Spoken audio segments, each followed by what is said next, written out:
Hello again, my people. Skywalker here. If you can't take this one as anything, just take it for entertainment purposes. One day it will fall into its rightful place. Once more, we uncover the light that was hidden under a bushel. This might be one of my most shocking videos so far, for it is adhered to channel with great reluctance, meaning it took a lot of convincing to do. Mardak keeps coming back, and we had this agreement. So, as he told me in the light of spirit, solar units of energy, just like the solarities of man in his farm, must breathe in and out, taking energies from outside to replenish that within. When you view a system in space like that of our sun, moon, and its companions, you see the exact thing as man in his truthful form. You see the solar system. He must keep moving and vibrating. His body takes energy from outside to keep him replenished as he moves around in his orbit. But so too must spirit force energy of soul, of his intrinsical purpose, be replenished, or it will be cut from its root. In other words, if a star, any star, that which you see in the skies, or that which you see in the form of man, goes stagnant, then that star will become diseased from within. When you preserve a dead body, it remains stagnant, but the spirit is diseased. When you bring immortality to living beings, you preserve the body and starve the soul of energy. You starve the soul of energy replenishment.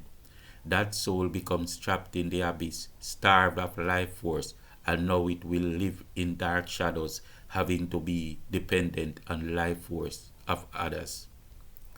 This is what you see of beings that feast on the energy of other beings.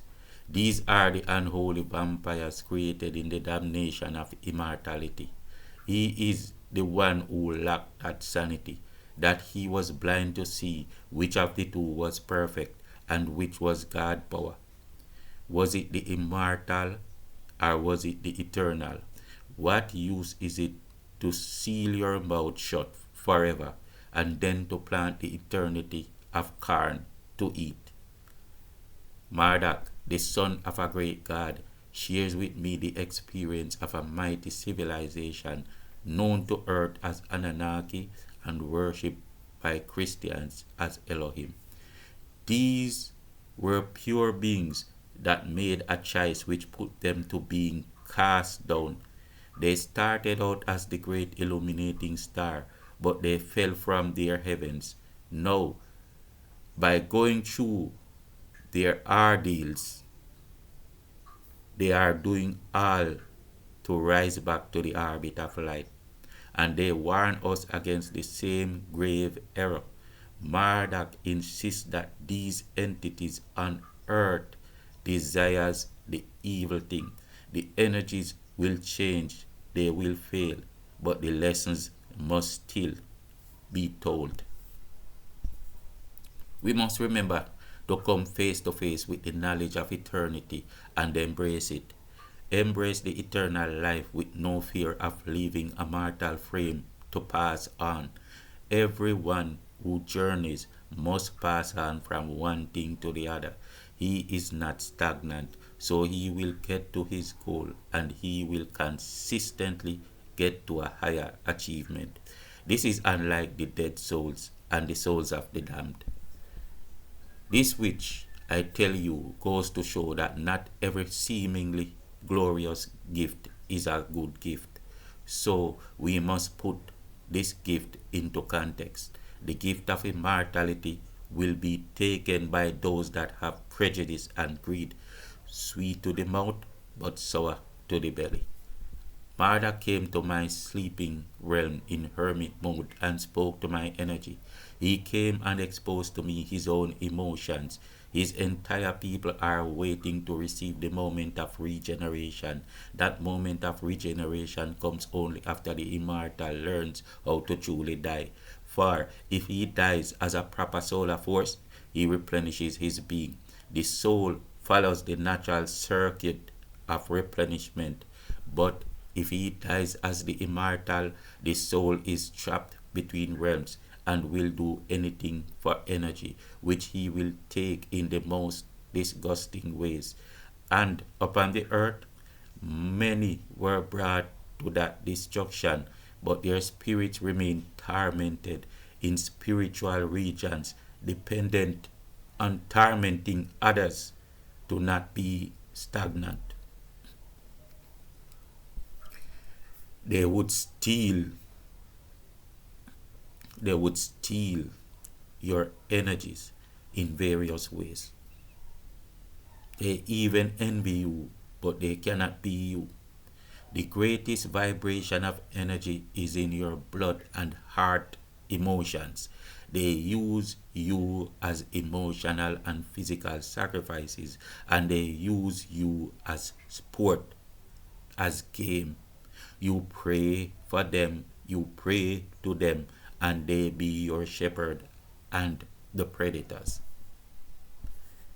The children of Anu, from even before they first came to this plane, had drunken that elixir and made themselves as immortals, but it was ill advised. Yes, it brought great scientific expansions, but it also brought the lowest frequency of damnation unbearable. This civilization soon became more greedy and angry than they could handle. War and hate kept them focused on not facing their pains. These were angry and envious gods. Their souls were weary, being starved of light food, but they just wore on from age to age by fatigue. They would destroy the very ground they walked upon, because the wonderful divine spirits became the demons, craving with the lust of the vampire. Anu found sympathy for the earthman because he saw the purity that could make him the pure offspring. The heart of Anunnaki was troubled to see how they brought their own karma to the destruction of these beings, and they left him to grow. But the Emmanuela demons came after to be the new predators and corrupt this new civilization. The Emmanuela's time is run out.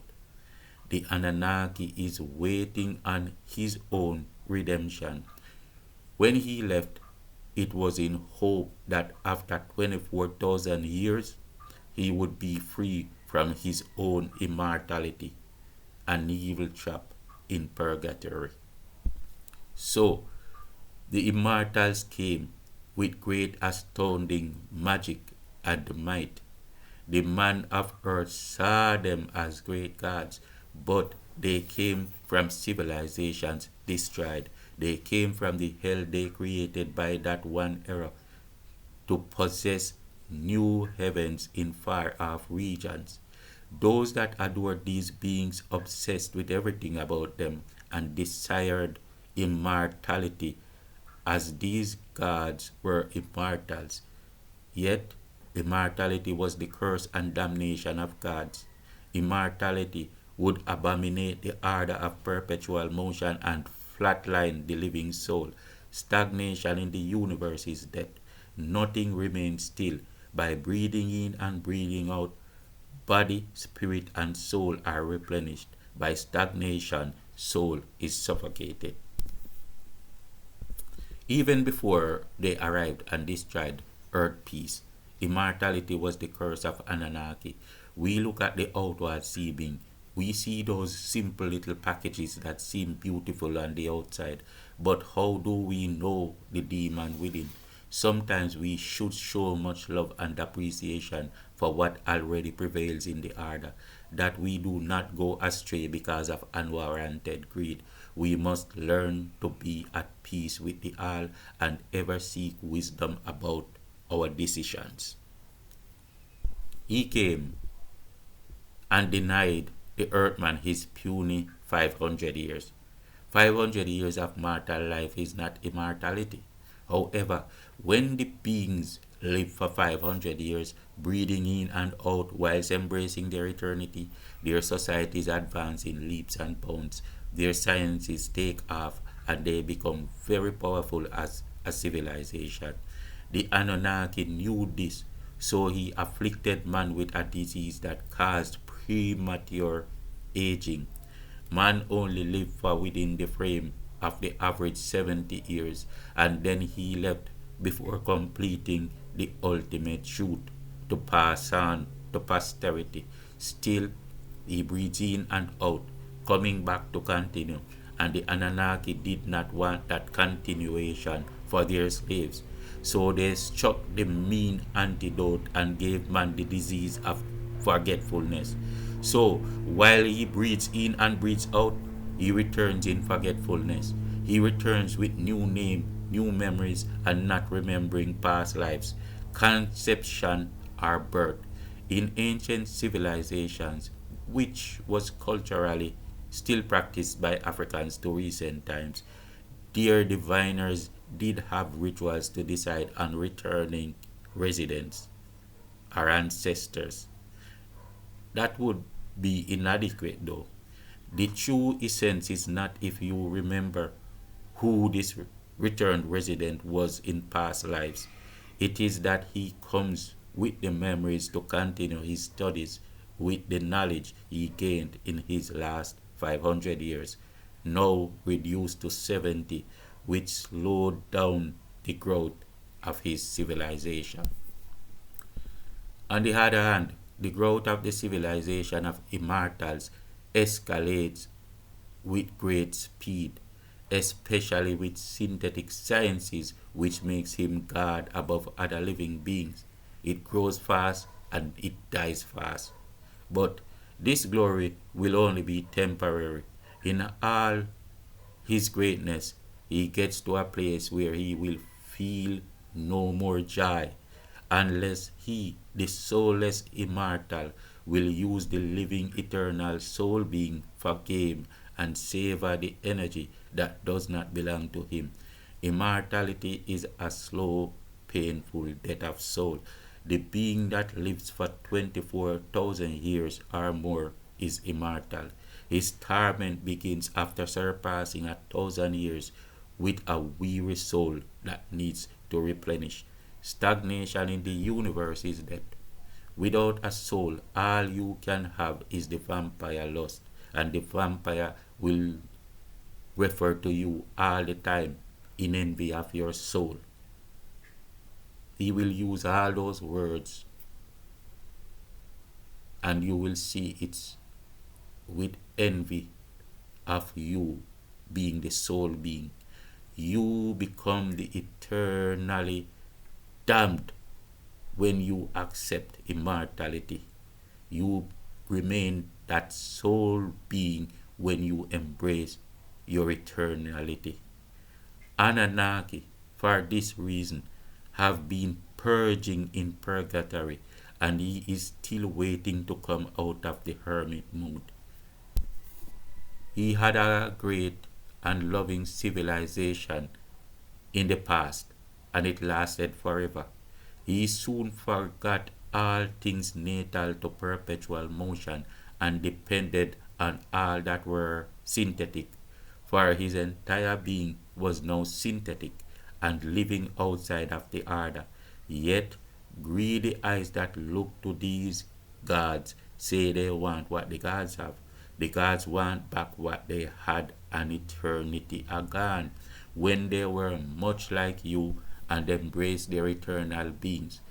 Mardak, even as Amen Ra, wants you to know these things. You worship that which failed. So look to the other side. Look to you. You are in the best position. Even in the scriptures that you read for upliftment, read between the lines and see the follies and the moralities of the very gods you serve. The gods came and used you to build, but they denied you your own faculty in order to keep you servitude. They wanted to keep you as slaves. They wanted to create great empires, but they created destructions. They wanted to be pure and divine masters, but they became the demons. They wanted to have peace, but all they knew was war. They created whatever they desired, but could not joy in them. Their only pleasure became that of watching your joy, your peace, and inciting pain to you so that you be no longer superior, at least in that moment when you scream. They wanted to be greater than you, but it's you that had the potential to be gods, just like they had before, until the day they took that elixir. But when they took it, they did because they wanted to be God, but they did actually become the devil. Peace out.